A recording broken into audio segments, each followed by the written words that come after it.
Gente, eu era uma criança muito chorona, vocês não têm ideia não. A minha mãe pode comprovar o que eu tô falando. Eu chorava por tudo, eu chorava por qualquer coisa e às vezes chorava sem saber por quê. Eu chorava muito. E a verdade é que às vezes na nossa vida de oração é assim, a gente chora e clama e nem sabe direito ao certo por quê. Falta-nos uma coisa chamada intencionalidade. E a nossa oração precisa ser intencional. Hoje eu quero falar com você sobre 3 atitudes intencionais que a gente precisa ter em oração. A palavra de Deus diz em Tiago 4:2: nada tendes porque não pedis. Pedis e não recebeis, porque pedis mal, para gastardes em vossos prazeres. Muitas vezes a gente não tem porque não pede adequadamente. A primeira coisa que eu quero falar com você é o seguinte, a primeira atitude: tenha clareza do que você vai apresentar diante de Deus. Chegue diante de Deus de maneira intencional. Talvez aquele dia você vá separar para agradecer, ou então seja um dia em que seu coração vai separar para estar buscando a intimidade, o relacionamento com Deus, mas tenha clareza do que você quer naquele dia. É lógico que oração é relacionamento, que tem o dia do fluir, da alegria, em que você simplesmente se derrama diante de Deus, mas quando você chegar diante de Deus e você vê ali que você não sabe muito ao certo como começar, tente ter clareza do que você está buscando naquele momento da sua vida e chegar diante de Deus com essa clareza intencional. A segunda coisa, seja específico. Nós precisamos ser mais específicos nas nossas orações. Nós não pedimos direito. Geralmente a gente pede assim, Senhor, me abençoa. Ah, Senhor, me abençoa, mas te abençoa com o quê? A Bíblia diz que quando Jesus chegava para curar as pessoas, ele dizia, o que queres que eu te faça? Se hoje o Senhor chegar para você e perguntar a você, o que queres que eu te faça? Como você vai responder? Você consegue ser específico? Às vezes você vai orar pelo seu filho, pelo seu marido, e Senhor abençoa ele. Abençoa com o quê? Abençoa como? Nós precisamos ser mais específicos nas nossas orações e mais abrangentes também.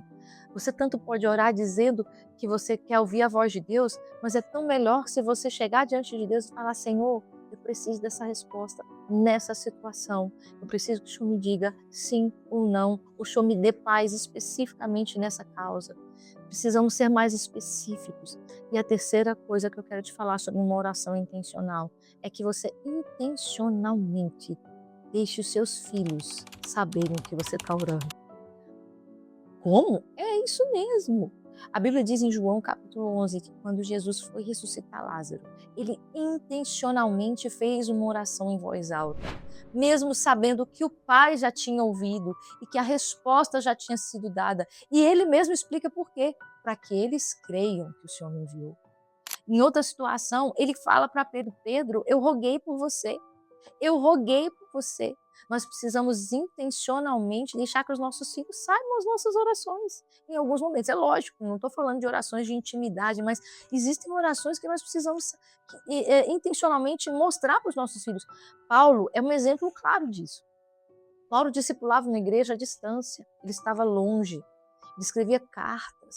Então, intencionalmente, Paulo escrevia cartas e escrevia e falava àquelas igrejas as coisas que ele estava orando por aquela igreja. Olha que linda essa carta que está em Efésios capítulo 1, como intencionalmente Paulo ora.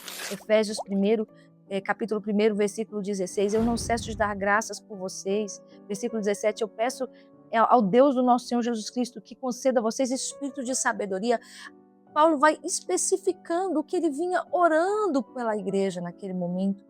E eu quero te dizer, olha, quando você estiver ali, seja específico e também seja intencional a mostrar para os seus filhos, dizer, olha meu filho, eu estou orando por você, eu estou orando pelas suas amizades, meu filho, eu estou orando para que você vá bem nas suas provas. Assim, o seu filho vai ter condição, sua filha, sua família, de ver. Deus responde às orações. As orações são efetivas, elas são de verdade. Olha, que nós possamos ter orações mais intencionais e mais específicas. Essa semana eu comentava com o meu marido, quando nós estávamos namorando, nós fazíamos algumas orações muito específicas sobre a vida que nós desejávamos e sonhávamos ter. E nós vemos algumas respostas. Eram orações aos nossos olhos tão simples, mas muito específicas sobre o nosso relacionamento com as nossas famílias. E Deus nos trouxe respostas. Eu quero te desafiar, seja específico nas suas orações. Seja claro, E deixe os seus filhos saberem que você está orando por eles. Eu quero orar por você. E eu quero orar por você uma das orações de Paulo. Paulo ora em Efésios capítulo 3, dizendo: por essa razão eu me ponho de joelhos e eu quero aqui me colocar diante de Deus, diante do Pai, de quem toda a família no céu e na terra recebe o nome. Eu quero orar por você e por mim. Eu peço a Deus que, segundo a riqueza de sua glória, conceda a você que está assistindo esse vídeo, que você seja fortalecido com poder mediante o seu espírito no íntimo, e que assim, pela fé, que Cristo habite no seu coração, estando você alicerçado e enraizado em amor, em nome de Jesus Cristo. Eu quero te convidar que na próxima quarta-feira nós vamos falar especificamente como envolver nossos filhos na vida de oração e inspirá-los a desenvolver uma vida de oração. Até lá, que Deus te abençoe.